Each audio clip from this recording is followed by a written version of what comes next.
என் தங்கமே, இன்று உன் அப்பன் கருப்பன் நான் உனக்கு கொண்டு வந்திருக்கின்ற இந்த செய்தியினை என்னவென்று நீ கட்டாயமாக கேட்க வேண்டும்.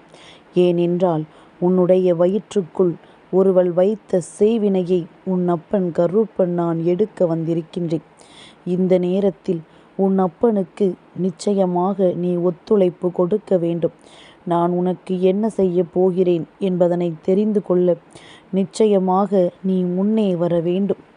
என் குழந்தையை, உன்னுடைய வயிற்றில் இருக்கின்ற இந்த செய்வினைக்கு சொந்தக்காரி இவள்தான். இவளை யாரென்றும் நான் உனக்கு அடையாளம் காண்பித்து கொடுக்கின்றேன். என் பிள்ளையை, வாழ்க்கையில் எத்தனையோ கஷ்டங்களை சந்தித்து, எத்தனையோ சோதனைகளை சந்தித்து நாம் என்றாவது வாழ்ந்துவிட மாட்டோமா என்று சொல்லி போராடி கொண்டிருக்கின்ற என் பிள்ளைக்குத்தான் வாழ்க்கையில் இத்தனை பிரச்சனைகளும் ஏற்பட்டிருக்கின்றது.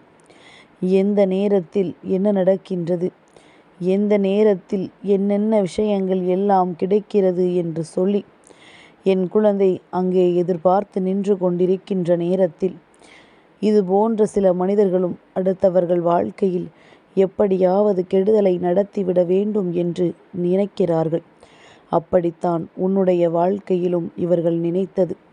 இவர்கள் அவ்வளவு சுலபமாகவெல்லாம் உன்னிடத்தில் வந்து சேரவில்லை. ஏகப்பட்ட கஷ்டங்களும் ஏகப்பட்ட பிரச்சனைகளையும் தாண்டித்தான் எப்பொழுதுமே நீ இந்த வாழ்க்கையில் ஏதாவது ஒரு நிலைக்கு வருவதும் உனக்கு மற்றவர்கள் உதவி செய்வதுமாக இருந்து கொண்டிருக்கின்றது. அப்படி இருக்கின்ற இந்த நேரத்தில் ஒருவரால் உனக்கு செய்வினைகளை வைக்க முடியும், செய்வினைகளை உனக்கு செய்ய முடியும் என்றால் நிச்சயமாக என் குழந்தை, அதனை நீ சரியாக புரிந்து கொள்ள வேண்டும். என்ன நடக்கிறது, ஏது நடக்கிறது என்று சொல்லி என் குழந்தை எதற்கெடுத்தாலும் நீ பதற்றமடையாதே. உன்னை சுற்றி என்ன நடந்தாலுமே அங்கு உன் அப்பன் கருப்பன் உன்னை காப்பாற்ற ஓடி வருவான் என்பதனை நீ புரிந்து கொண்டால் போதும். நான் உன்னோடு இருந்து உனக்கு கொடுக்கின்ற எல்லா விஷயங்களுமே என்றாவது ஒரு நாள் நல்ல வழிக்கு உன்னை கொண்டு வந்து விடாதா, நல்ல வழிக்கு உன்னை அழைத்து சென்று விடாதா என்பதற்காக மட்டும்தான். தேவையில்லாமல் இந்த வாழ்க்கையில் நீ ஈடுபட்டிருக்கின்ற பல விஷயங்கள் இப்பொழுது வரையிலும் உனக்கு நல்ல முடிவை கொடுக்கவில்லை. நீ இது போன்ற விஷயங்களை எல்லாம் எப்பொழுதும் நம்மோடு அன்றாடம் நடந்து செல்கின்றவர்கள், அன்றாடம் பயணிக்கின்றவர்கள் என்று சிலர் இருக்கிறார்கள் என்றால் நிச்சயமாக அவர்களோடு நீ அத்தனை விஷயங்களையும் பகிர்ந்து கொள்ள வேண்டும் என்ற அவசியம் கிடையாது. அவரவர் எண்ணங்களுக்கும் அவரவர் உணர்வுகளுக்கும் ஏற்ப நல்லபடியாக வாழ்ந்து கொண்டே இருந்தால் போதும். ஆனால் இப்படியெல்லாம் நினைத்து நாம் வாழ நினைக்கின்ற நேரத்தில் நம்மை வாழ விடாமல் தடுப்பது யார் என்று என் பிள்ளை யோசித்து கொண்டிருக்கின்றாய். தன்னை வாழ விடுவது யாரென்று இங்கு யாருக்கும் புரிவதில்லை. எல்லோருமே மற்றவர்களின் வாழ்க்கையில் என்ன கெடுதலை செய்ய வேண்டும் என்பதை பற்றித்தான் யோசித்து கொண்டிருக்கின்றார்கள். அப்படி இருக்கின்ற இந்த நேரத்தில் நான் மேலும் மேலும் உன்னுடைய வாழ்க்கையில் பல நன்மைகளை உனக்கு செய்து கொண்டிருக்கின்றேன். அப்படியானால் நான் இன்று உனக்கு சொல்கின்ற இந்த விஷயங்களும் சரியான நேரத்தில் உன்னுடைய வாழ்க்கையை உன் கைகளில் பெற்று கொடுப்பதாகத்தான் இருக்கும். செய்வினைகளை செய்கின்ற அளவிற்கு ஒருவர் மனதில் தைரியம் இருக்கிறது என்றால் நாளை இவர்கள் எந்த விஷயத்தையும் செய்ய துணிந்தவர்களாக மாறிவிடுவார்கள். எப்பேற்பட்ட விஷயங்களாக இருந்தாலுமே அதனை இவர்கள் நிச்சயமாக செய்து முடித்து விடுவார்கள். இப்படியாக உன்னுடைய வாழ்க்கையில் பல செய்வினை கோளாறுகள் இருந்து கொண்டிருக்கின்றது.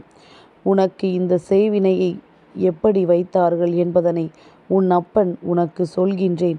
அதன் பிறகு எப்படி இதிலிருந்து உன்னை காப்பாற்றப் போகிறேன் என்பதனையும் இந்த கருப்பன் உனக்கு சொல்லிவிடுகின்றேன். என் குழந்தையை, உனக்குள் இருக்கின்ற ஒரு சில விஷயங்கள் எப்பொழுதுமே எதிர்மறையான எண்ணங்களோடு தான் சுற்றி திரிகின்றது.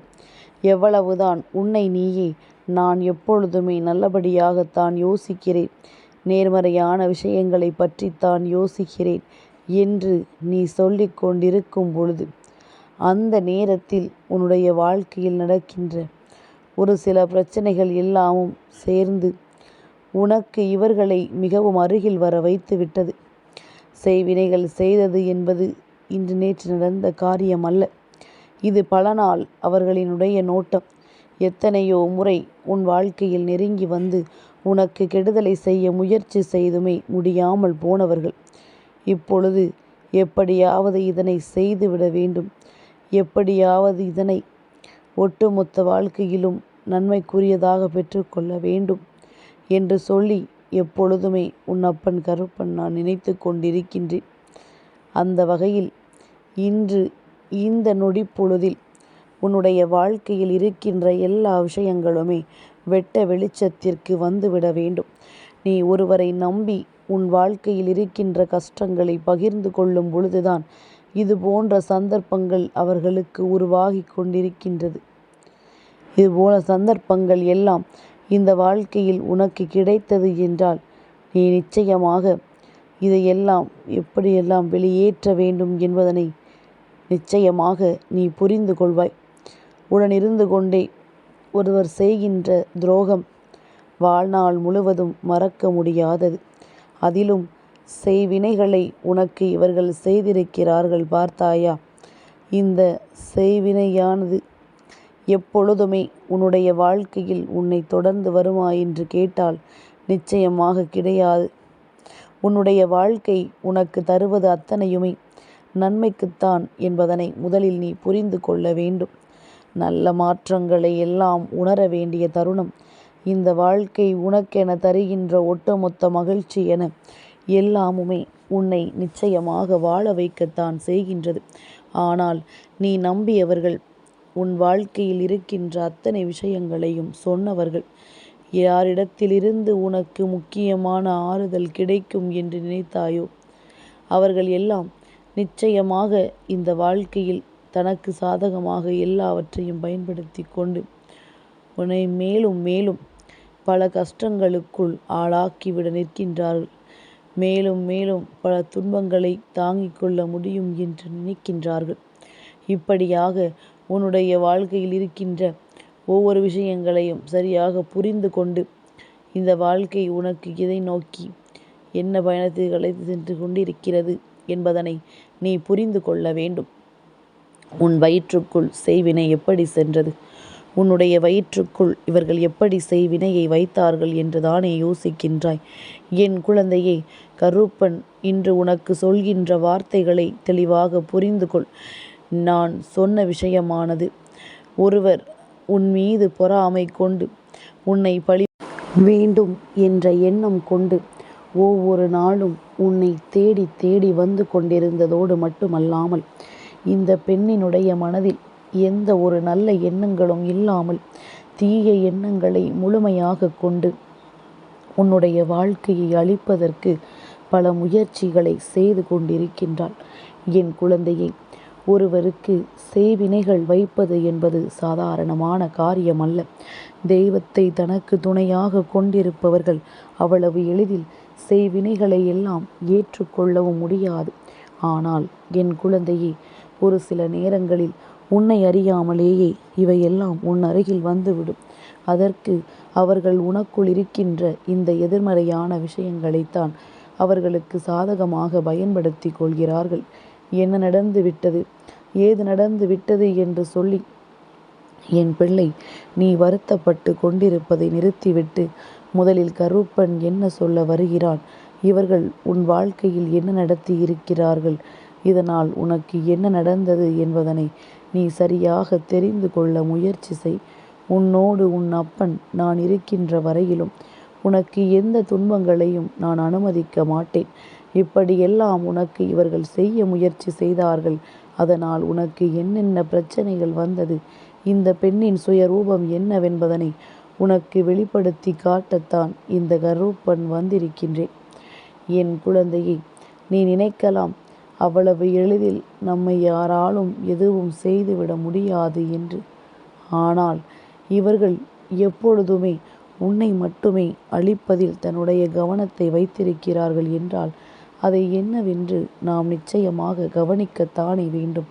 உன்னை சுற்றி என்ன நடக்கிறது என்பதனை சற்று நாம் உன்னிப்பாக கவனிக்கத்தான் வேண்டும். இந்த வாழ்க்கையில் என்ன நடந்தாலும் சரி, இந்த வாழ்க்கை உனக்கு எந்த விஷயத்தை கொடுத்தாலும் சரி, அதிலிருந்து எப்பொழுதுமே என் பிள்ளை தனக்கான நன்மைகளை தேடத் தொடங்கி கொண்டிருப்பது உண்மை என்றால் நிச்சயமாக இந்த வாழ்க்கையில் நீ நினைத்ததை எல்லாம் விரைவாக பெற்று விடுவாய். ஒருவேளை உனக்கு செய்வினைகள் செய்திருக்கிறார்கள் என்பது போன்ற ஒரு சந்தேகம் இருக்கிறது என்றால் கருப்பன் சொல்வதை உடனடியாக நீ செய்து பார். என் பிள்ளையை, யார் என்ன பொருளை கொடுத்தாலும் அதனை வாங்கி சாப்பிடுவதை முதலில் நிறுத்து. என் பிள்ளையை, நல்ல எண்ணங்களோடு ஒருவர் கொடுத்திருந்தாலும் சரி, கெட்ட எண்ணங்களோடு ஒருவர் கொடுத்திருந்தாலும் சரி, இது போன்ற செய்வினைகளை செய்ய நினைப்பவர்கள் உன்னுடைய மனதில் இருக்கின்ற எண்ணங்களை எல்லாம் வேண்டும் என்றே கெடுக்க நினைப்பவர்கள் இது போன்ற விஷயங்களை செய்து விடுகின்றார்கள். எப்பொழுதுமே உனக்கு நல்லதுதான் நடக்க வேண்டும் என்று நாம் எதிர்பார்க்க முடியாது. உனக்கு நடக்கப் போகின்ற நல்ல விஷயங்கள் என்னவென்று இவர்கள் எப்பொழுதுமே யோசித்து கொண்டிருப்பதோடு மட்டுமல்லாமல் எப்படி இதனை தடுத்து நிறுத்தலாம் என்றும் நினைக்கிறார்கள். என் பிள்ளையே, இந்த செய்வினை என்பது உன் வயிற்றுக்குள் ஒருவர் கொடுத்த உணவின் மூலமாகத்தான் சென்றிருக்கிறது. அது எப்படி தெரியுமா? என் பிள்ளையே, ஒரு விஷயத்தை புரிந்து கொள். தெய்வம் இருக்கும் வரையில் இந்த செய்வினைகள் என்பது பேயாகவோ வேறு ஏதேனும் கஷ்டத்தை உனக்கு கொடுக்கின்ற விஷயங்களாகவோ இருந்து விடாது. கருப்பன் இருக்கின்ற இல்லத்தில் இது போன்று எதுவும் வந்து விடாது. எதிர்மறையான எண்ணங்களை உனக்குள் கொடுப்பதற்காகவும் தேவையில்லாமல் உன்னுடைய உடல் நிலையை கெடுப்பதற்காகவும் இது போன்ற சில விஷயங்களை சுற்றி இருக்கின்றவர்கள் செய்து விடுகின்றார்கள். தேவையில்லாத உணவுகளை யார் கொடுத்தாலும் எப்பொழுதுமே அதை நீ உண்ணக்கூடாது. கருப்பன் சொல்வது உனக்கு புரிகின்றதா? என் குழந்தையை, இப்படியாக உன்னுடைய மனதிற்குள் எப்பொழுதுமே சிந்தனைகள் இருக்கிறது. நமக்கு வாழ்க்கையில் ஏதோ கஷ்டம் வந்து விட்டது, நம்மை எப்பொழுதும் ஏதோ விஷயங்கள் ஆட்டி படைக்கிறது என்பது போன்ற சிந்தனை எனக்குள் வந்துவிட்டது என்று என் பிள்ளை சொல்லி புலம்பிக் கொண்டிருக்கிறாயல்லவா? என் தங்கமே, உன்னுடைய வயிற்றுக்குள் இருக்கின்ற செய்வினைக்கு சொந்தக்காரியானவள் இப்பொழுது உன்னோடு பேசி கொண்டிருக்கின்ற ஒருவள்தான். தேவையில்லாமல் உன் வாழ்க்கையில் நடக்கின்ற அத்தனை விஷயங்களுக்குள்ளும் தலையிட்டு கொண்டிருக்கின்றாள். என்ன நடக்கிறது, ஏது நடக்கிறது என்று நோண்டி நோண்டி கேள்வி கேட்கிறாள். ஏதாவது ஒரு பொருளை உனக்கு கொடுத்து அதை நீ உண்ணும் வரை நின்று பார்த்து கொண்டிருக்கின்றாள். அதாவது பல நாட்கள் கடந்தது, அது கெட்டு போனது என்று அது போன்று இருக்கின்ற பொருளை மட்டும்தான் உனக்கு கொடுக்கிறாள் என்பதனை புரிந்து கொண்டு இந்த கருப்பன் சொல்வது போல ஒரு வெற்றிலையையும் 1, 2 அல்லது 3 என்று நல்ல மிளகையும் எடுத்துக்கொள். அதனை சேர்த்து சவித்து அந்த சாற்றை உன்னுடைய உடலுக்குள் நீ இறக்கிவிடு. என் பிள்ளையே, எப்பேற்பட்ட விஷயங்களாக இருந்தாலும் அது உன்னை விட்டு ஓடிவிடும். கருப்பன் எப்பொழுதுமே உனக்கு நல்லதை நடத்துவான் என்கின்ற நம்பிக்கை உனக்குள் இருக்கும் பட்சத்தில் இன்று நான் சொன்ன இந்த விஷயத்தை என் பிள்ளை செய்து பார். நிச்சயமாக உன்னுடைய வயிற்றுக்குள் இருக்கின்ற தேவையற்ற விஷயங்கள் எல்லாம் வெளியேறிவிடும். தேவையில்லாமல் உனக்கு வேண்டும் என்றே துன்பங்களை கொடுக்கின்றவர்கள் எல்லாம் உன் வாழ்க்கையை விட்டு விலகி ஓடுவார்கள். எப்பொழுதும் எந்த நேரத்திலும் உனக்கு நடக்கின்ற நன்மைகளை பற்றி மட்டுமே நீ அதிகமாக சிந்திக்கிறாய். அதனால் யார் என்ன செய்தாலும் நமக்கு எதுவும் ஆகாது என்று நினைக்கிறாய். என் பிள்ளையை, கருப்பன் இப்பொழுது சொல்வது என்ன தெரியுமா? எப்பொழுதுமே யாரிடத்திலும் எந்த ஒரு பொருளையும் வாங்கி சாப்பிடுவது என்பது நல்லதற்கு அல்ல. அதிலும் குறிப்பாக செய்வினைகள் என்ற வார்த்தை உன் வாழ்க்கைக்குள் வந்துவிட்ட பிறகு நமக்கு செய்வினைகள் இருக்குமோ என்கின்ற பயம் உனக்குள் வந்துவிட்ட பிறகு எக்காரணம் கொண்டும் என் குழந்தையை நீ இதனை எல்லாம் விட்டுவிடக்கூடாது.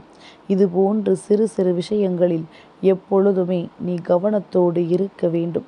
வேண்டும் என்றே இவர்கள் செய்தார்களா, தெரியாமல் செய்தார்களோ, உனக்கு வயிற்றுக்குள் இருக்கின்ற விஷயங்கள் நிச்சயமாக உன்னை வந்து எதுவும் செய்து விடாதபடிக்கு உன்னுடைய உடல்நிலையில் நல்ல மாற்றங்களும் முன்னேற்றங்களும் ஏற்பட இந்த கருப்பன் உன்னோடு பயணிக்கிறான் என்பது உன் நினைவில் எப்பொழுதுமே இருந்து கொண்டிருக்கட்டும்.